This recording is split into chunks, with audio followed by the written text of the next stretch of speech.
क्या पाकिस्तान को सपोर्ट मिला, उसकी विदेश नीति हमसे बेटर है? जो विवेक श्रीवास्तव यहां पर कह रहे हैं, वो कह रहे हैं उनकी विदेश नीति तो हमसे बेटर हो गई, उन्हें सबका सपोर्ट मिल रहा है, शायद हमें नहीं मिल रहा है। नहीं, मैं जरा उनसे पूछ रही हूँ, आपने तो अभी कहा है, नहीं फॉरेन पॉलिसी की भी बात, नहीं मैं फॉरेन पॉलिसी कह रही हूँ विवेक जी। आपने कहा कि हमसे बेटर है उनकी पॉलिसी, सबको उनको सपोर्ट मिल रहा है, हमें मिल नहीं रहा है। कद बताने की कोशिश न करे। वरुण जी बड़ी अच्छी बात कह रहे हैं, लेकिन नरेंद्र सरेंडर कहां से आ गया? इंदिरा गांधी का मीम बना के एआई कर दिया। तो सवाल फिर पूछा जाएगा ना कि 93,000 सैनिकों के आत्मसमर्पण के बावजूद हमारे जो युद्धबंदी थे वो क्यों नहीं वापस आए? फिर ये सवाल पूछा जाएगा ना कि उस वक्त आपने क्यों नहीं ले लिया वो हिस्सा जो पाकिस्तान के कब्जे में चला गया? फिर तो ये पूछा जाएगा ना कि कितनी बार जो चाइना है उसने हमारी जमीन हड़प ली। अभी तो कोई भी ये जमीन हड़पने की स्थिति में नहीं। हम तो गलवान में भी हमने दिखाया, डोकलाम में भी हमने दिखाया। और जो सबसे बड़ी बात है, जब हम कहते हैं कि दुनिया आज त्रिपाठी जी फिर ये भी पूछा जाएगा कि तिब्बत को किसने अभिन्न अंग मांगा? तिब्बत को अभिन्न अंग चाइना का किसने माना? प्लांट शिफ्ट होने की तैयारी कर रहा है और किसने माना? ये वाले देश है उसमें भारत सबसे ऊपर है। बात कर रहे हो, एफडीआई है वो रिकॉर्ड है, जो फॉरेक्स है वो रिकॉर्ड है। गांधी पे क्वेश्चन कर रहे हो, हर मंच मैं वही कह रहा हूं, आप सबसे बेहतर प्रधानमंत्रियों पे क्वेश्चन आप लोग कर रहे हो। वरुण जी ऐसे बात नहीं जाती, तो सुनेंगे वरुण जी एक एक करके ना। जब आप इस तरह के ट्रोल करने की कोशिश करेंगे तो उसका जवाब तो मिलेगा। फिर ये बताया जाएगा ना कि 27 प्रधानमंत्री नरेंद्र मोदी को मिला और सारे प्रधानमंत्रियों को मिलकर कितना हुआ। जब आप ये तुलना कर रहे हैं, जब आप ये कहेंगे, तो क्या किसी समय देश में इंदिरा गांधी के ऊपर इस तरह से कहा गया जो प्रधानमंत्री नरेंद्र मोदी के ऊपर कहा गया? और पता नहीं कौन कौन से कंट्री, मग्नेशिया, गलवेशिया, तरवेशिया, पता नहीं कहां जा रहे हैं, जहां 140 करोड़ बंदा रह रहा है, वहां रह नहीं रहे वो। तो मोदी जी प्रोटोकॉल तोड़ के गए, उसका भी क्रिटिसिज्म होगा। मणिपुर नहीं गए, 150 देशों की यात्रा आपने बताया करी, मणिपुर अभी तक नहीं गए, इसका भी क्रिटिसिज्म हमेशा ही होगा। तो ये दोनों ही बातें हैं, इसलिए बार बार कांग्रेस को दोषी ठहराना या पूर्व प्रधानमंत्रियों को कोसना, ये जो ट्रेंड चला है ना, इसको भारतीय जनता पार्टी को बंद करना होगा। और त्रिपाठी जी जैसे जो वरिष्ठ पत्रकार है, उनको बोलना चाहिए इस बात के लिए, जो इस बात का गिला है उसका जरा एक सार निकाल कर आगे बढ़ रही हूँ। प्रधानमंत्री का क्रिटिसिज्म होगा हर्षवर्धन जी, इस पे कोई सवाल नहीं है, क्योंकि मुझे लगता है कि जहां राजनीतिक दल होते हैं और एक लोकतांत्रिक जो सेटअप है हमारे देश का, वहां पर सवाल अलग अलग राजनीतिक दल सवाल उठाएंगे, वो उनका काम भी है, वो उन्हें करना भी चाहिए। लेकिन बात सिर्फ प्रधानमंत्री पर सवाल उठाने का नहीं है। यहां पर मुझे ऐसा लगता है जो विदेश मंत्रालय ने जिस तरह से एक बयान जारी करके उस बयान पर आपत्ति जताई, इंपॉर्टेंट वो है। हम यहां पर रिश्ते बना रहे हैं, हम जानते हैं एक वैश्विक जो समीकरण है वो हर दिन बदल रहे हैं, उसमें प्रधानमंत्री के अलग अलग दौरे वो ऐसे देशों में भी जाते हैं जहां पर देश का प्रधानमंत्री बहुत दशकों से नहीं गया। वो इसलिए जा रहे हैं क्योंकि देशों को जोड़कर एक वैश्विक समीकरण बनाना है हमें बदलते समय में। उसको हम नुकसान ऐसे बयानों से पहुंचाते हैं। मैंने वो सिंगापुर वाला बयान इसीलिए दिया क्योंकि वहां की सरकार ने उस पर आपत्ति जता दी थी कि भाई आपका एक सिटिंग चीफ मिनिस्टर ऐसा बयान दे दुनिया के। और ये झूठ बोला जाता है कि हमारे साथ कोई देश खड़ा नहीं हुआ। अच्छा, तो क्या पाकिस्तान के साथ दूसरे देशों विवेक जी बोल रहे हैं, विवेक जी को लाइए जरा बताइए ना।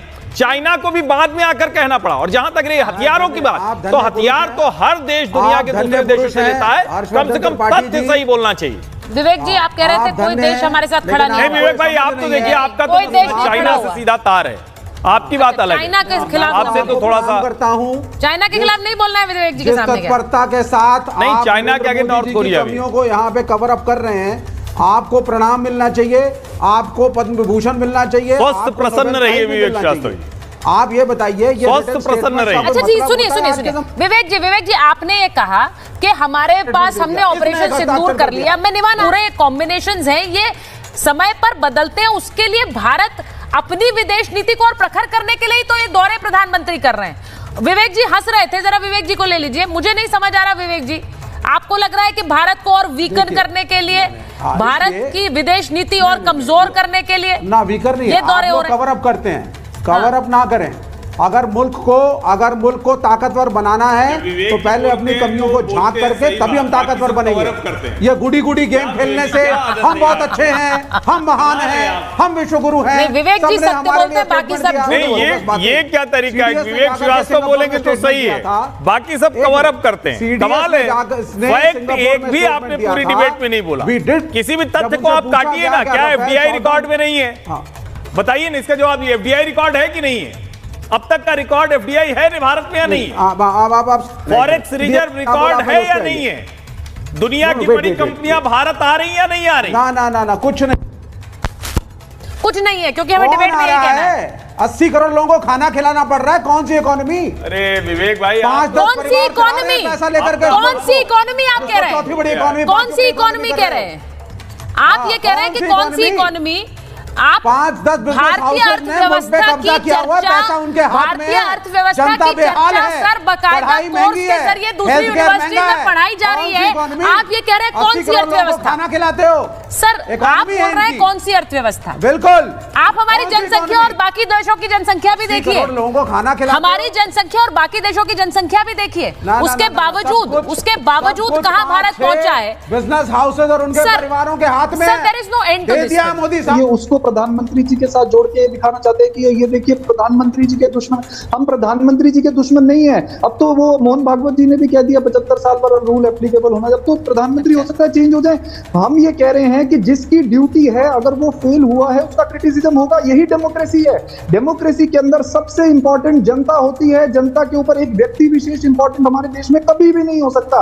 जनता के लिए अगर हम बात करें तो अगर होम मिनिस्ट्री की बात कर लो तो पहलगाम जो हो गया हमारे देश के अंदर, वो होम मिनिस्ट्री का फेलियर था कि नहीं था? सर, उस पहलगाम पर ही निंदा प्रस्ताव ब्रिक्स की बैठक में आया। ये ब्रिक्स की बैठक भी ब्राजील के भी दौरा उन्हीं 5 देशों के दौरा में से था जहां प्रधानमंत्री गए थे।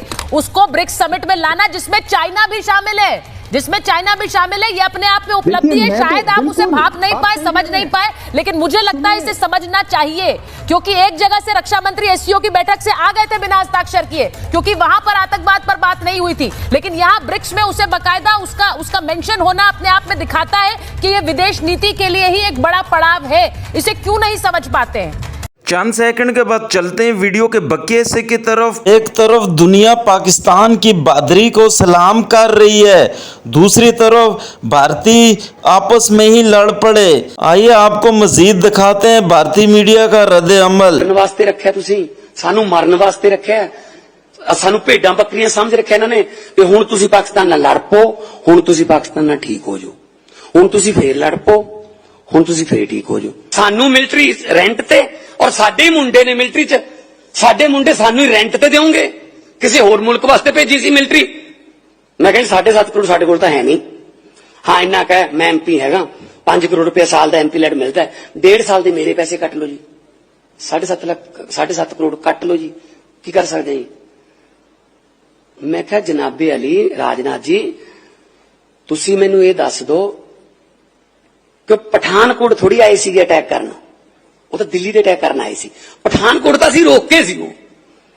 फिर जी तुसीं ऐ करा करोगे, ये गल मैं कह के आया कल भी जे ऐ करा करोगे साडे नाल सानू बिल ही भेजा करोगे, असीं उन्होंने कह दिया करेंगे भाई साडे कोल तो पैसे है नहीं, बिल आ जाऊगा, लंघ जाओ भरावो, आप ही सामभ लैणगे उत्थे। फिर हो क्या हो करिए की? फिर सानू तो चुंगी लगी जाती है यार, असीं तो मरन नूं रखे हुए हैं, लड़ाई किते होर होंदी है, जंग साडे लग जाती है जी,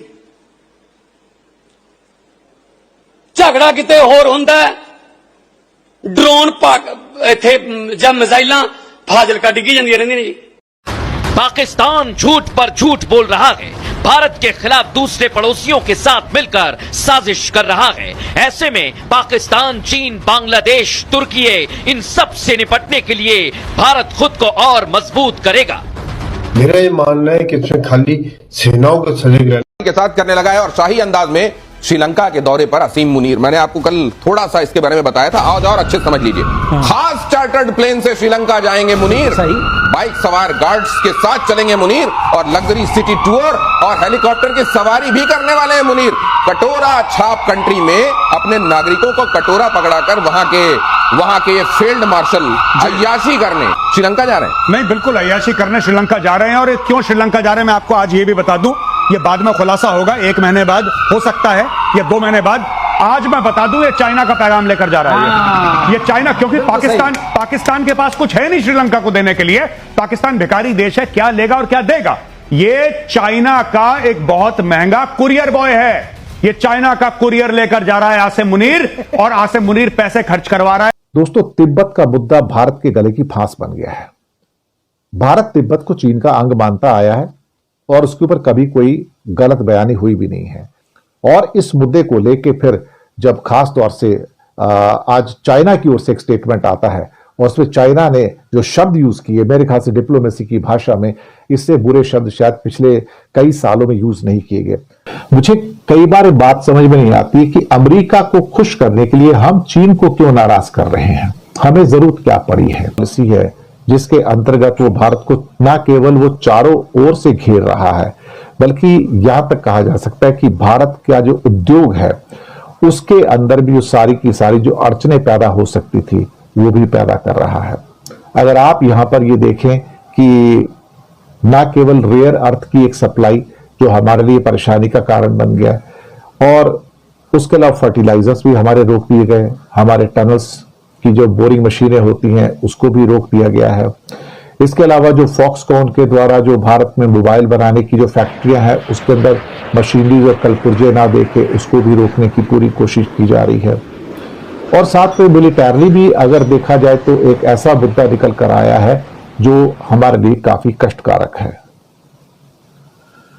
और साथ में स्ट्रेटेजिकली और मिलिटरली भी अब भारतीय सीमा के ऊपर जो अड़चनें निकल कर आ रही हैं, अब ये जो सारी की सारे जो स्ट्रेसेस हैं, टेंशन्स हैं, जिसके द्वारा कुछ टेंशन तो हमने खुद क्रिएट की है, भारत ने खुद क्रिएट कर ली है, और कुछ टेंशन ऐसी हैं जो चाइना हमारे लिए क्रिएट कर रहा है।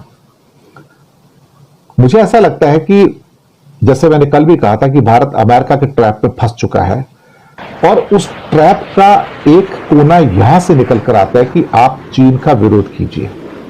अगर आप चीन का विरोध करते हैं तो आप मेरे कैंप के अंदर सुखपूर्वक रह सकते हैं, ये कहना है अमेरिका का। लेकिन ये एक जाल है, एक माया जाल है जिसमें भारत को फंसाया जा रहा है। एक तरफ भारत को रूस से भी दूर करने की कोशिश हो रही है और दूसरी तरफ भारत के कंधे पर बंदूक रख के चाइना के ऊपर भी अमेरिका के द्वारा गोली चलाने की कोशिशें हो रही हैं। तो क्रिटिकल मिनरल्स यानी कि रेयर अर्थ और दलाई लामा के मुद्दे जो हैं वो अमेरिका को खुश करने के लिए भारत के द्वारा इस तरह चलाए जा रहे हैं। मुझे कई बार बात समझ में नहीं आती कि अमेरिका को खुश करने के लिए हम चीन को क्यों नाराज कर रहे हैं। हमें जरूरत क्या पड़ी है? हमने अमेरिका को खुश करना था तो हम ब्रिक्स के अंदर जाके मोदी जी अपनी स्पीच में रेयर अर्थ की बात करते हैं, क्रिटिकल मिनरल्स की बात करते हैं कि आप क्रिटिकल मिनरल्स का वेपनाइजेशन कर रहे हैं, यानी कि उसका मिलिटराइजेशन कर रहे हैं। आप क्रिटिकल मिनरल्स को एक बॉम्ब की तरह यूज कर रहे हैं, वेपन की तरह यूज कर रहे हैं। हमें ये शब्द यूज करने की जरूरत क्या थी? अमेरिका ने ये शब्द यूज किए, उनको करने दो, वो कर सकते हैं, लेकिन हमें क्या जरूरत थी कि हम उन शब्दों का उपयोग करते? लेकिन मोदी जी को शायद अमेरिका का सगा बनने का ज्यादा शौक चढ़ा हुआ है और उनको खुश करने के लिए उन्होंने ये वेपनाइजेशन ऑफ रेयर अर्थ की बात कर दी जो उनको बिल्कुल नहीं करनी थी। तो हम यहां पर मार खा गए डिप्लोमेटिकली। चाइना समझ गया कि भारत जो है इस तरह ब्रिक्स के अंदर चाइना को अटैक करने की कोशिश कर रहा है। लेकिन असली बॉलिंग मुद्दा जो निकल के तब आता है जब इमोशनल मुद्दा निकलता है दलाई लामा का। तो दलाई लामा के मुद्दे के ऊपर चाइना का ये कहना, हमने कल भी परसों से लगातार बातें कर रहे हैं कि वहां पर चाइना का कल सबसे कड़ा डिप्लोमेटिक स्टेटमेंट आता है, सबसे कड़ा, और उनका कहना है कि India has shot itself in the foot. Bharat ने अपने पैरों पर कुल्हाड़ी मार दी है, भारत ने अपने पैरों पर कुल्हाड़ी मार दी है। दलाई लामा की बात कर ले, और ये हमारे दोस्ती के अंदर या हमारे संबंधों के अंदर अब सबसे बड़ा कांटा बन चुका है। अब आग लगा दी गई। ये दोनों मुद्दे जानबूझकर अमेरिका को खुश करने के लिए उछाले गए, लेकिन इसके द्वारा हम अमेरिका के ट्रैप पे थे, अब हम चाइना के ट्रैप में भी आ गए। अमेरिका चाहता था कि भारत, शायद अमेरिका चाहता कि भारत चाइना से एक वॉर करे इस टाइम, और ये दूर बैठ के हाथ सेके या अपने हथियार बेचे। मुझे लगता है कि एक बहुत खतरनाक डिप्लोमेटिक गेम चल रहा है इस टाइम। भारत उसका शिकार बनता जा रहा है। पहले वो अमेरिका के मायाजाल में फंसा है, अब वो चीन के मायाजाल में फंसेगा। हमें जरूरत क्या पड़ी है कि हम चीन से वॉर करें या युद्ध करें? हमें ये नहीं समझ में आता है। हम उससे 120-125 बिलियन डॉलर का माल हर साल मंगाते हैं। हम सबसे बड़े इंपोर्टर हैं।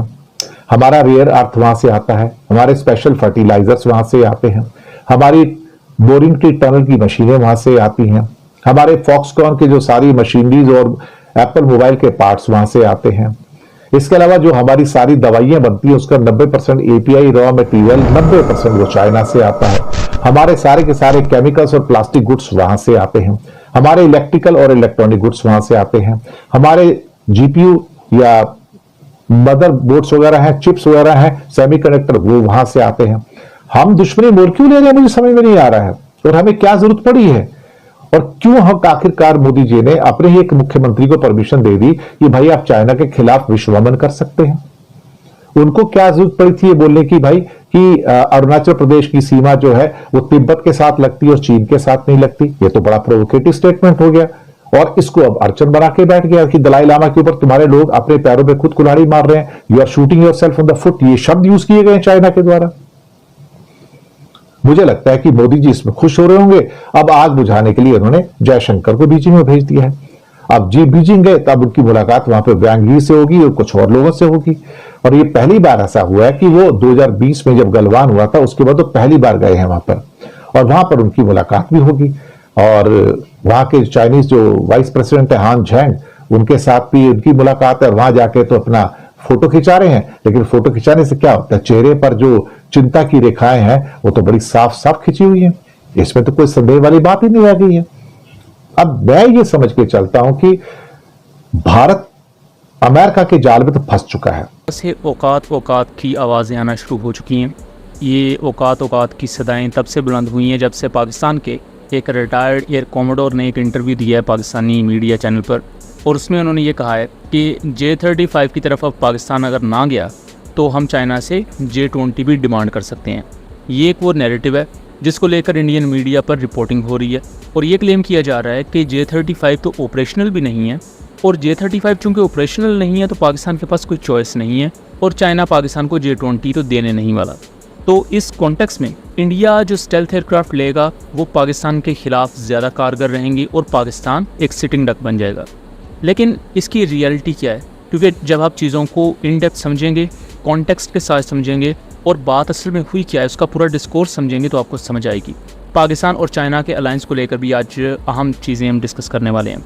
दोस्तों, पाकिस्तान के retired air commodore Khalid Chishti, उन्होंने एक इंटरव्यू देते हुए उनसे ये पूछा गया कि पाकिस्तान किस किस्म के स्टेल्थ एयरक्राफ्ट लेने जा रहा है, और J-35 अभी ऑपरेशनल नहीं है, ये चीज़ पूछी गई एंकर की तरफ से। उस पर उन्होंने ये कहा है कि फ़र्ज़ करें अगर J-35 ऑपरेशनल ना भी हो तो पाकिस्तान J-20 भी चाइना से डिमांड कर सकता है। उन्होंने कहा कि फ़र्ज़ करें अगर ऐसा ना हो। बहरहाल इन रियलिटी में बता दूं तो J-35 की प्रोडक्शन स्टार्ट हो चुकी है। रिसेंटली कुछ दिन पहले ही चाइना के स्टेट मीडिया की तरफ से ये पिक्चर रिलीज़ हुई हैं जिनमें हम नए J-35 के यूनिट्स को मैन्युफैक्चर होता हुआ देख सकते हैं। इवन दो इस चीज़ को इंटरनेशनल मीडिया भी मान चुका है कि J-35 पाकिस्तान एयरफोर्स का हिस्सा बनेंगे, क्योंकि स्टेल्थ एयरक्राफ्ट को देखें लेना आसान चीज़ नहीं है। J-35 के बारे में जो ये टाइमलाइन दी जा रही है, यही चीज़ डिफेंस मिनिस्टर से भी पूछी गई थी कि क्या अगस्त 2026 में J-35 आएगा, तो उन्होंने कहा कि ऐसा कुछ नहीं। लेकिन उस बयान को गलत तरीके से चलाया गया कि उन्होंने J-35 लेने से ही इनकार कर दिया है, हालांकि ऐसा कुछ भी नहीं है। J-35 को लेने के लिए आपको सबसे पहले पायलट्स की ट्रेनिंग चाहिए, और सिर्फ ये ट्रेनिंग नहीं चाहिए कि उन्हें J-35 उड़ाना आ जाए, प्रॉपर उसकी टेक्निकल लेवल की ट्रेनिंग होती है, उसमें टाइम लगता है। आपने अपने पायलट्स को मैच्योर करना होता है एक प्लेटफॉर्म के साथ। ऑलरेडी आपने मल्टीपल F-16 और GF-17 के पायलट्स को J-10C पर ट्रेन करवा के कन्वर्ट करवाया है, तो आपको J-35 के लिए भी थोड़ा सा पायलट्स को टाइम देना पड़ेगा, रूम देना पड़ेगा। और ट्रेनिंग कितनी ज़्यादा आम है ये आप ऑपरेशन सिंदूर के बाद जो पाकिस्तान ने इंडिया का ऑपरेशन सिंदूर किया है उसमें आप समझ चुके होंगे कि इंडियन पायलट्स की ट्रेनिंग का क्या लेवल था, और पाकिस्तान मिलिट्री के जो एयरफोर्स में पायलट्स थे, फिर पाकिस्तान आर्मी के जो वहाँ पर्सनल थे, उनकी ट्रेनिंग और प्रोफेशनलिज्म का क्या लेवल था। यहाँ तक कि इंडिया पाकिस्तान के इस कॉन्फ्लिक्ट के बाद दुनिया की जो तीनों बड़ी सुपर पावर्स हैं वो कहीं ना कहीं पाकिस्तान के साथ खड़ी नजर आई।